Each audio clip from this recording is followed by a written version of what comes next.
तो अब हम लोग कुछ इंपॉर्टेंट टर्म्स को देखते हैं। While studying the magnetic circuit generally we come across the flowing terms. The magnetic field की बात, सबसे पहले मैग्नेटिक फील्ड जो लोग the region the magnet well poles exhibit a force of attraction the repulsion that is magnetic field. अगर ये अपने पास magnet है तो इसके आसपास ना फोर्स ऑफ अट्रैक्शन और फोर्स ऑफ रिपल्सन क्या है, जो मैग्नेट्स की कितनी ये रीजन में ना, कितने रीजन्स में ना ये कितना क्या है कि इलेक्ट्रिक मैग्नेटिक फील्ड कितना प्रोड्यूस कर रहा है, इसकी स्ट्रेंथ से पता चलता है कि एग्जिबिट कितना कर रहा है, कितना रेंज ना इसकी एग्जिबिट है कि मैग्नेट जितना बड़ा हो सकता है उसके हिसाब से स्ट्रेंथ ऑफ मैग्नेट हम बता सकते हैं। Region of the magnet whose the pole exhibit the force of attraction the repulsion. सबसे पहले मैग्नेटिक फ्लक्स, जो मैग्नेटिक फ्लक्स को हम लोग क्या होता है, फ्लक्स जो होता है वह वेबर इसकी यूनिट होती है, जो कि हम लोग इलेक्ट्रिक करंट में ना इसको it is unit is weber magnetic flux और it is the analogous to the electrical current in the, और ये करंट से हम लोग इसको क्या करते हैं एनालॉगस। अगर इलेक्ट्रिकल सर्किट की बात करते हैं तो मैग्नेटिक फ्लक्स और मैग्नेटिक सर्किट होता है, that is the magnetic flux. तो करंट मैग्नेटिक सर्किट में, अगर मैग्नेटिक सर्किट अगर बात करते हैं तो मेरे पास क्या है, करंट का फ्लो होता है इलेक्ट्रिक सर्किट में, वही मैग्नेटिक सर्किट में फ्लक्स का फ्लो होता है। तो डैट मैग्नेटिक फ्लक्स डेंसिटी अगर फ्लक्स पर यूनिट एरिया होता है, that is the flux per unit area, और इसका ना वेबर पर मीटर स्क्वायर, फ्लक्स को हम लोग वेबर यूनिट लेते हैं और एरिया का मीटर स्क्वायर वेबर 1 टेस्ला में 10⁻1 इंटू 10⁴ वेबर पर सेंटीमीटर, अगर मीटर स्क्वायर में है तो ठीक ना।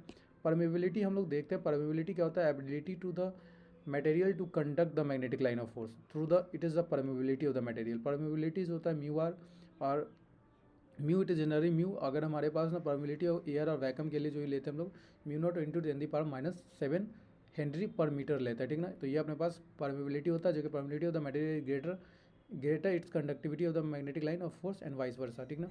relative permeability that is called the mu r, that is the mu r is equal to the mu by permeability by mu naught, that is the permeability of air or the vacuum, that is जब हम relate करते हैं air या vacuum से तो that is the relative permeability, the ratio of permeability of the material is relate to the air or the vacuum, that is the relative permeability of the material।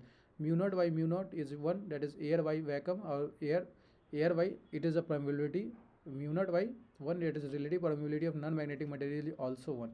It is important point कि relative permeability जो होती है non magnetic material का 1 होता है। तो अपने पास ये हो गया, ठीक है। तो अगर higher the 8000 for the soft iron and the mu metals iron और निकल्स के लिए, और हाई इसके लिए ना 22% and nickel is 78%, it is higher as 1,02,000, ठीक ना। तो मैग्नेटिक फील्ड इंटेंसिटी, सबसे पहले मेरे पास क्या था, एक तो अपने टर्म्स था, सबसे पहला टर्म्स था मैग्नेटिक फील्ड, जो कि हम कह रहे हैं कि अगर मैग्नेट है तो आसपास में जितने भी एरियाज हैं उसमें क्या, अगर यहाँ पे ले जाओगे ना आयरन के पीस को रखोगे तो बचपन में ही देखते हैं कि इससे फोर्स ऑफ अट्रैक्शन या रिपल्सन फील होता है, ठीक ना। मैग्नेटिक फ्लक्स जो कि ये मैग्नेट प्रोड्यूस कर रहा है, फ्लक्स की एग्जिबिट कर रहा है, that is magnetic flux density. जब हम किसी एरिया से, अगर यहाँ से अगर बात करते हैं, अगर एरिया है तो इसे अगर मैग्नेटिक लाइन ऑफ फोर्स बात करोगे तो इस एरिया से कितना magnetic line of force pass कर रहा है, that is a flux per unit area, that is a, इसको बोलते हैं मैग्नेटिक फ्लक्स डेंसिटी, ठीक ना। Relative permeability, magnetic field intensity हम लोग देख के आ रहे हैं, flux MMF by length of the magnetics path, जो कि हम लोग NI/L लिखते हैं इसको, ampere turn per metre, that is called the magnetic field intensity. ये मैग्नेटिक फील्ड इंटेंसिटी है MF by the length of the magnetics path, ठीक ना। इसका आता है मैग्नेटिक मोटिव फोर्स, जो कि एम्पियर टर्न हम लोग लेते हैं, जितना एम्पियर टर्न हम लोग स्टार्टिंग में देख रहे हैं, it is a pressure which set up the और trend up to set up the magnetic flux in the magnetic circuit, that is magnetic motive force. और इसको हम लोग बोलते हैं कि one magnetic pole is 1 Weber is once round the magnetic circuit is called the magnetic motive force, that is ampere turns। और ये EMF से रिलेटेड होता है स्टार्टिंग रिलक्टेंस, अपने पास रेसिस्टेंस के, तो reluctance it is a flux जो opposition offer करेगा फ्लक्स को, दैट इज रिलक्टेंस। तो L क्रॉस सेक्शन एरिया, और ये अपने पास परमेबिलिटी, तो ये अपने पास रिलक्टेंस का जो फॉर्मूला होता है इसको हम लोग एस से रिप्रेजेंट करते हैं, L/A simple length by A, ये और इसका mu naught into mu r, ये अपने पास, ठीक ना। ये रहा ना ये, इसका permanence it is reciprocal of reluctance. इसका अगर हम परमानेंस जो होता है इट इज़ जो कि कंडक्टेंस का, जब हम कंडक्टेंस लिखते हैं G, it is reciprocal of resistance. तो same as it is resistance के रेसिप्रोकल कंडक्टेंस होता है, कंडक्टेंस के रेसिप्रोकल अगर ये रेसिस्टेंस के रेसिप्रोकल क्या होता है, कंडक्टेंस होता है। सेम एज इट इज़ क्या होता है, परमानेंस रिलक्टेंस के अपोजिशन होता है, ठीक ना। तो सेम एनालॉगस कंडक्टेंस के एनालॉगस हो गया इलेक्ट्रिकल सर्किट से। तो अब हम देखते हैं कि रिलेक्टिविटी, तो रिलेक्टिविटी देखोगे ना, रिलेक्टिविटी और रिलक्टेंस, तो रिलक्टेंस तो अपने पास ये है, तो रिलेक्टिविटी जो होता है ये है ना रेसिस्टिविटी के, जैसे कि हम लोग रेसिस्टिविटी लिखते हैं ना, resistivity rho is equal to 1 minute, rho that is rho is equal to R/L/A। ये अपने पास रेसिस्टिविटी होता है, same as it is reluctivity होता है in the analogous to in the magnetic circuit, ठीक ना। तो कंपेरिजन बिटवीन अगर मैग्नेटिक सर्किट इलेक्ट्रिकल सर्किट तो हम लोग देख ही आ रहा है। मैग्नेटिक सर्किट ये अपने पास मैग्नेटिक सर्किट हो गया जिसमें एम्पेयर टर्न्स अगर सोलेनोइड्स की तरह ले ले, ये अपने पास इलेक्ट्रिकल सर्किट हो गया जिसमें बैटरी हो गया, रेसिस्टेंस ये ρ/L/A, ये अपने पास रेसिस्टेंस हो गया, करंट फ्लोइंग हो रहा था क्लोज पाथ में इलेक्ट्रिक सर्किट में। यहाँ पे इलेक्ट्रिकल करंट फ्लो होता है, यहाँ पे मैग्नेटिक फ्लक्स होता है, फ्लक्स एमएमएफ बाई रिलक्टेंस होता है, current EMF by resistance, voltage by EMF को ही हम वोल्टेज बाई रेसिस्टेंस बोलते हैं। और करंट हमारे एम्पेयर में होते हैं, यहाँ वेबर में है। एमएमएफ एम्पेयर टर्न्स होता है, एमएमएफ यहाँ पे इलेक्ट्रोमोटिव फोर्स, जो कि हम लोग अपने पास यहाँ फ्लक्स एमएमएफ बाई रिलक्टेंस या flux by MMF by reluctance, ampere turn by reluctance flux, यहाँ पे हमारे पास ईएमएफ बाई रेसिस्टेंस होता है वोल्टेज में, और ये अपने पास रिलक्टेंस होता है रेसिस्टेंस से। तो L/A mu naught into mu r, ये अपने पास ρ/L/A होता है। और इसके ये ना अपने पास इसको ना हम लोग 1 कंडक्टिविटी है, it is conductivity, it is 1/σ is conductivity. Resistivity का ना रेसिप्रोकल जो होता है वह कंडक्टिविटी होता है, it is reciprocal of conductivity. तो परमेबिलिटी अपने पास कंडक्टेंस क्या होता है 1 रेसिस्टेंस, और परमिनेंस होता है 1 reluctance. Permeability mu that is equal to the conductance, reluctivity resistivity, और ये current density, the current density होता है current per unit area. Current जे, इसको जे से रिप्रेजेंट करते हैं जो कि करंट पर यूनिट एरिया होता है, current per unit area. How much the current is flowing in the particular area, that is the current per unit area. Electrical intensity is voltage by D. I अपने पास magnetic field intensities होता है, magnetic field intensity H is equal to NI/L, और flux density अपने पास flux per unit area, ठीक ना। ये current per unit area, current density और flux density flux per unit area. तो ये होता है डिसिमिलरिटीज देखोगे ना, तो अपने पास क्या है, magnetic flux dose not flow it's set of magnetic circuit, it is basically the molecular, it is basically the molecular does not flow its state of the magnetic circuit is pole, and magnetic flux does not perfect insulator। एक तो magnetic flux ना perfect insulator होता है, इस setup the non magnetic material, ये अपने पास non magnetic material में भी even setup in the non magnetic material that is glass, rubber and reasonable MMF. But electrical circuit is electrons का flow होता है सर्किट के अंदर, यहाँ मॉलिकुलर पोल्स अलाइन करते हैं, लेकिन यहाँ पे क्या है कि सर्किट्स में इलेक्ट्रॉन्स का फ्लो होता है। Electric current large number of perfect insulator, इस रबर सब इंसुलेटर भी होता है, यहाँ पे इंसुलेटर नहीं होता। रिलक्टेंस जो होता है इज नॉट एबल कांस्टेंट नहीं होता, rather than it varies from 20 पे वेरी करता है, ये कांस्टेंट नहीं होता। यहाँ पे रेसिस्टेंस अपने पास कांस्टेंट होता है, almost depend upon the rho resistivity material of the material पे, almost constant, therefore the rho and slightly temperature से थोड़ा बहुत वेरी करता है रेसिस्टिविटी और रेसिस्टेंस। यहाँ पे ना ज़्यादा कंसिडरेबली चेंज कर जाता है म्यू आर चेंज, अगर म्यू आर को चेंज करोगे तो क्या होगा, बी में भी चेंज आ जाएगा। इसके ना फ्लक्स डेंसिटी जो बी जो है ना अपने पास यहाँ पे फ्लक्स डेंसिटी उसमें भी चेंज आ जाएगा, ठीक ना। अब देख लेते हैं, once magnetic flux is set up in the circuit no energy is expanded, व small amount of energy is no energy when the small amount of energy is required to start the create a flux circuit, where energy is expand continuously so the current flow the electric circuit is dissipate in the form of heat। यहाँ पे energy का एक्सपांडेशन होता है, जैसे heat के form में, resistance के form में, हीट के फॉर्म में क्या होता है, एनर्जी का डिसिपेशन भी होता है। यहाँ पे क्या होता है, यहाँ पे कोई एनर्जी का एक्सपांसन नहीं होता है, तो it create a flux in the circuit only, it start to create a small flux. ये एम्पेयर टर्न्स हमारे पास क्या है, flux is MF by reluctance, और एम्पेयर टर्न्स इज L/phi, हम इसी को लिख सकते हैं NI/L A mu naught into mu r, तो इसको लिख सकते हैं, L ऊपर चला तो अपने पास NI लिख सकते हैं हम लोग, इनको इधर ले लिए, ये NI इज इक्वल टू, इसको मल्टीपल कर लेंगे तो F5 into 5 M F by reluctance, ये लिखा हुआ है एम एफ बाई रिलक्टेंस, ये अपने पास, तो इसको हम B भी लिख सकते हैं, तो ये अपने पास B होगा, इसी को B, तो B by mu naught into mu r, तो अपने पास ये हो जाता है H इंटू आई। तो ओवरऑल सारे रिलेशन यहाँ से मिल जाते हैं, flux is MMF by reluctance NI/L, इसको मल्टीपल कर लोगे तो MMF is equal to ampere turns, ये ampere turns NI is equal to, इसको सॉल्व करोगे तो ये यहाँ से तुम्हारे पास B आ जाता, और B अगर B आ जाता तो B mu naught into mu r, तो हमारे पास H आ जाता है, जो कि मैग्नेटिक फील्ड इंटेंसिटी होता है। ये देखो, तो हम लोग देखते हैं series magnetic circuit. Series magnetic circuit में ना हम लोग नंबर्स ऑफ डिफरेंट डायमेंशन और डिफरेंट मटेरियल्स के सेम मैग्नेटिक फील्ड के ना, जब हम उसमें कैरी करते हैं, फ्लोइंग करते हैं कि सेम मैग्नेटिक फील्ड फ्लो कर रहा है, that is called the series magnetic circuit. तो इस टाइप के सीरीज मैग्नेटिक सर्किट को हम लोग कंपोजिट सर्किट भी बोलते हैं।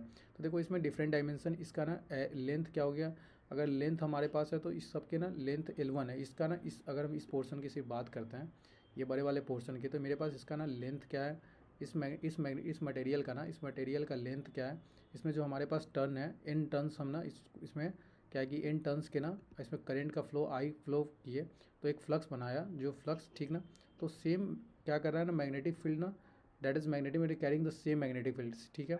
तो अपने पास क्या है कि करंट ना, यहाँ पे जो करंट है तो हमारे पास क्या है, अगर हम देखते हैं तो मेरे पास यहाँ पे एरिया ऑफ क्रॉस सेक्शन इसका क्या है, डिफरेंट है। फिर हम अगर इसके एरिया ऑफ क्रॉस सेक्शन को देखते हैं, ये वाले पोर्शन के एरिया ऑफ क्रॉस सेक्शन अगर देखते हैं तो ये भी मेरे पास क्या है, डिफरेंट है, और ये एरिया ऑफ क्रॉस सेक्शन भी मेरे पास डिफरेंट है, और सबके मैग्नेटिक मटेरियल भी ए नॉट ये, और ये अपने पास गैप है, एयर गैप, यहाँ पे गैपिंग है जिसके मैग्नेटिक्स तो ए जी और आई जी, यहाँ पे करंट जो है सो आई जी है और ए जी है, तो सब में ना, तो अपने पास जब सीरीज मैग्नेटिक, तो सब में हम क्या करते हैं इसको टोटल रिलक्टेंस जब जोड़ेंगे ना, तो total reluctance of the magnetic circuit जो हमारे पास आएगा वो S1 S2 S3 SG, S1 S2 S3 और SG, ये वाला ना SG हो गया, ठीक ना। तो अपने पास अगर सम करोगे S1 S2 SG S3, ये अपने पास S1 हो जाएगा और ये अपने पास S2 हो जाएगा, ठीक है। जब इसको जोड़ोगे ना तो L/A, देखो L यहाँ भी एरिया चेंज हुआ, लेंथ भी तुम्हारे सब में चेंज है, तो लेंथ भी सब में चेंज हुआ, एरिया चेंज हो गया, मैग्नेटिक्स मटेरियल चेंज हो गया, तो mu naught into mu R, सबको mu naught into mu R 1 mu R 2 mu R 3 mu R 4, ये तुम्हारे पास। इसके बाद ना तब इसका निकालोगे तो फ्लक्स क्या है, इसमें क्या है, यही एक कॉमन चीज़ है क्या, कि फ्लक्स ना सब में सेम फ्लो कर रहा है, यही कि जो मैग्नेटिक लाइन ऑफ मैग्नेटिक जो है ना, magnetic field is same. Starting से हम बात कर रहे हैं कि मैग्नेटिक फील्ड जो होता है, ये देखो मैग्नेटिक फील्ड, तो मैग्नेटिक फील्ड क्या है, मैग्नेटिक फ्लक्स यही क्रिएट करता है मैग्नेटिक लाइन ऑफ फोर्स, तो मैग्नेटिक फील्ड को क्रिएट करता है। तो ये अपने पास क्या है, मैग्नेटिक फ्लक्स ना, मैग्नेटिक फील्ड जो है अपने पास क्या है, सब में सेम है, तो फाई इंटू एस, तो फाई एस सब में, इसके बाद टोटल एमएमएफ जो होगा phi into S flux into reluctance, total MMF flux into reluctance, तो रिलक्टेंस, तो अपने पास ये तुम्हारे पास सब में आ जाएगा। देन हमारे पास ना बी सब में आ जाएगा फाई/A flux per unit area, that is B1, flux per unit A2 that is called B2, and flux per unit A3 that is called B3, and the flux AG that is the BG।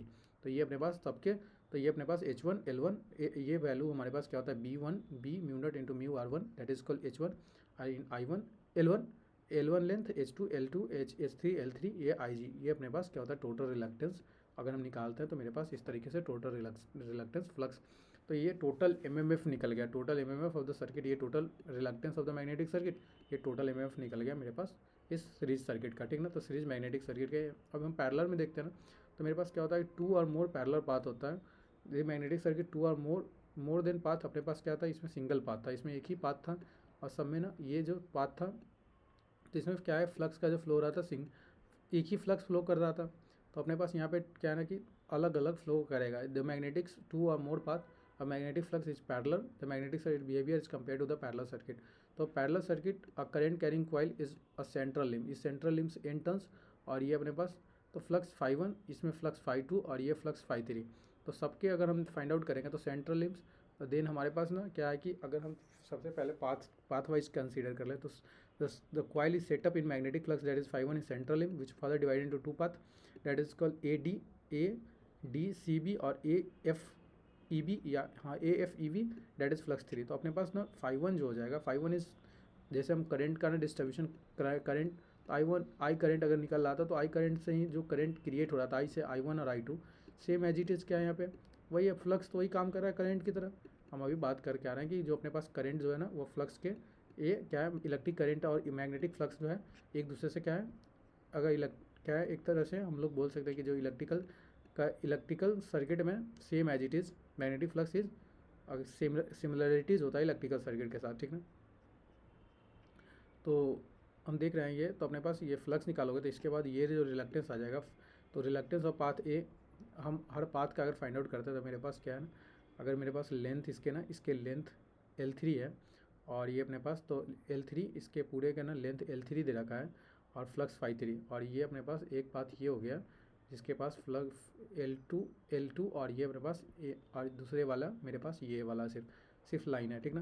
तो A1 mu naught into mu r, L2 A2 mu naught into mu r, L3 A3 mu naught into mu r. तो total MMF required जो हो जाएगा वो MMF required for the path BA 5 into S1 और MMF required path ADCB that is 5 2 into S2 या 5 S1 इसके साथ addition of S3 ये अपने पास हो जाएगा S5 AFEV that is 5 3 into S3। तो अब हम लोग लीकेज फ्लक्स को देखते हैं। तो मैग्नेटिक फ्लक्स ना which does not follow the intent the path of magnetic circuit that is leakage flux. जो क्या है कि अपने पास अगर ये कोर था तो इस कोर में ही सारे के सारे फ्लक्स तो रह नहीं गए, कुछ फ्लक्स क्या था कि लीक कर गए, दैट इज का लीकेज फ्लक्स। तो सारे के सारे यूजफुल फ्लक्स तो हुए नहीं, कुछ फ्लक्स तो यूज। तो when the current is passing through the solenoids the magnetic flux produce its and the most of the flux set up the magnetic core passes through the air gap intents the path, this is called the useful flux. तो ये अपने पास इस ना, तो ये अपने पास एक तरह का यूजफुल फ्लक्स हो गया। देन लेकिन अपने पास क्या है कि कुछ फ्लक्स ऐसे हैं कि some flux are set up around the coil but not utilise by any work. क्या है कि और वह क्या है कि दे आर नॉट यूटिलाइजिंग और they do not set up the flux that is called the leakage flux. तो ये अपने पास टोटल फ्लक्स क्या हो जाता है जो कि useful flux by the leakage flux. और लीकेज कोएफिशिएंट या लीकेज फैक्टर इसी को बोलते हैं हम लोग। जब हम इसको क्या करते हैं ना, डिवाइड कर लेते हैं कि ratio of the total flux divided by the produce by the solenoid to the useful flux set up in the core is known as leakage coefficient that is called the lambda. Leakage coefficient is called the total flux, that is called the total flux is 5 mu plus useful flux divided by plus leakage flux divided by the useful flux। तो ये अपने पास leakage coefficient factor efficient होता है। Fringing क्या होता है? Fringing अगर हम कहीं पे ना क्या करते हैं कि अगर इस फिगर में देखोगे 1.7 इसी फिगर में, तो ये पहला पोर्शन में ना फ्रिंजिंग आता है।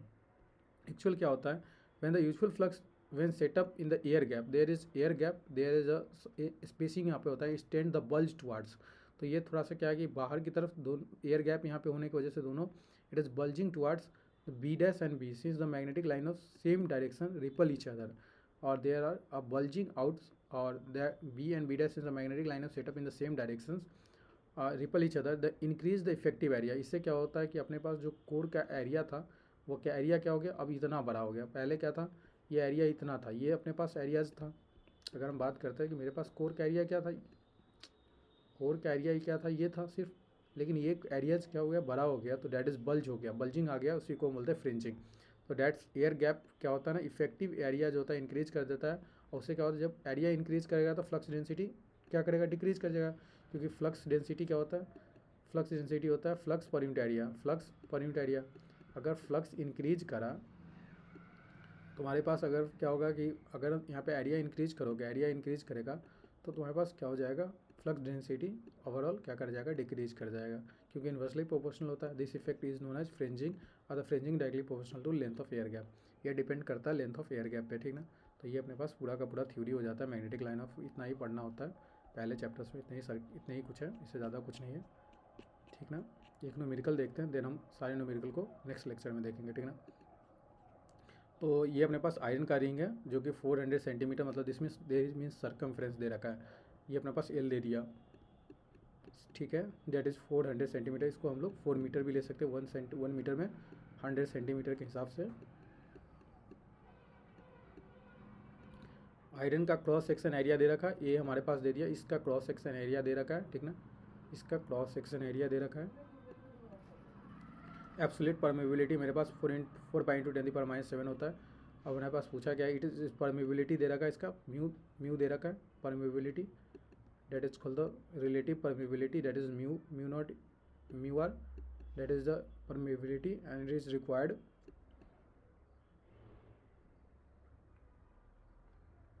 400 tons. It is 5 if you wound a 400 tons, numbers of tons जो है वो 400 tons है, ठीक है। और करंट का supply, current produce, what the current is produce, the flux is 0, flux भी दे रखा है, 0.01 वेबर। अपने पास क्या है, करंट निकालना है, करंट निकालना है। हम लोग जानते हैं सबसे पहले ना अपने पास जो एक ही है, एमएमएफ बाई रिलक्टेंस, ये वाला फॉर्मूला यूज़ करो। Flux MMF equal to flux into reluctance, flux है, एलएम है, ए है, म्यू आर भी है, एन भी है, तो सबके सब है, करंट नहीं है, यहाँ से करंट निकल जाएगा। एक ही हमारे पास इक्वेशन में, एक ही नोन है, एक इक्वेशन है, करंट हम लोग निकाल लेंगे, ठीक ना। तो इस तरीके से क्वेश्चन काफ़ी ईजी होता है। देखो अपने पास दूसरा क्वेश्चन अगर देखोगे ना, तो इलेक्ट्रोमैग्नेटिक्स में ना एयर गैप दे रखा है, एयर गैप दे रखा मतलब IG दे दिया, इसको ना हम IG ले सकते हो, करंट IG ले सकते हो। अगर इलेक्ट्रोमैग्नेटिक एंड एयर गैप इतना, फ्लक्स डेंसिटी इतना, फ्लक्स डेंसिटी दे रखा है, B दे दिया, एयर गैप दे दिया, एयर गैप मतलब लेंथ ऑफ LG दे दिया, LG दे दिया, लेंथ दे दिया 4 mm। डिटरमाइन एम्पेयर टर्न्स मतलब NI निकालना है, NI निकालना है, NI निकालना है, एम्पेयर टर्न निकालना है, जो कि हमारे पास फ्लक्स इंटू रिलक्टेंस। NI जो होता है ना, देखो अपने पास MMF जो होता है वो फ्लक्स इंटू रिलक्टेंस होता है, तो फ्लक्स हमारे पास है नहीं, फ्लक्स हमारे पास नहीं है, तो मेरे पास क्या हो जाएगा, फ्लक्स निकाल सकते हैं। फ्लक्स क्यों निकालेंगे, मेरे पास अगर मेरे पास फाई इंटू ए जो होता है, ये फ्लक्स पर यूनिट एरिया, ये B हो गया, तो B आ गया मेरे पास, B LM mu naught into mu r, mu naught into mu r, तो अपने पास क्या आ जाएगा, म्यू नॉट। अब म्यू नॉट का वैल्यू 4 इंटू 10⁻⁷। अब म्यू आर हमारे पास दे रखा होगा, determine the ampere turns in air gap. Air gap use करना तो म्यू आर का वैल्यू 1 यूज़ कर लेंगे, म्यू आर का वैल्यू 1 यूज़ करेंगे, ठीक है।